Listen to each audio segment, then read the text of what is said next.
jij erbij in deze tijd van het jaar. Jestig waar. En hoe juist te sprutsen, grote verschillen in deze provincie. Het na de eerste heet haast Hielendal droeg, wils het westen het meeste wetter kreeg. In Bolzut, waar van de maand ik 15,5 mm uittappen. Nee, Lemmer het 10 mm en de Westerijn 18 mm. Dus net eens 1 mm. Grote verschillen. En de komende dagen, het blijft gewoon jestig. Maar er zitten wat betere dagen aan te komen.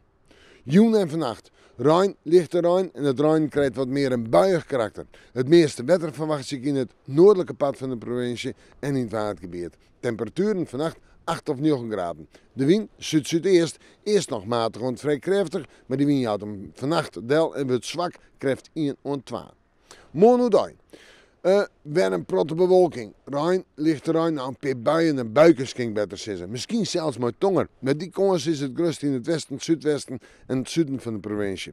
Vierdens een temperatuurmoon om het bij de 12 graden heen en in het watergebied misschien nog wel een paar opklaringen. Vierdens, de wind is er haast net, krijgt 1 of 3 en die komt u terug tussen west en noord. In de jontijd nog een buiken en dan terug naar het fruitsjoch. Waasje, een droege dag is het nou steeds. Bij u is droeg, zinnen er even bij, 14 graden.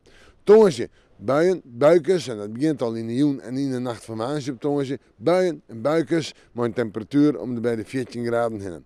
Op vrijdag zo'n 13 graden, ik nog altijd wat ruim, wat lichter ruim en meestentijds gewoon bewolkt waar.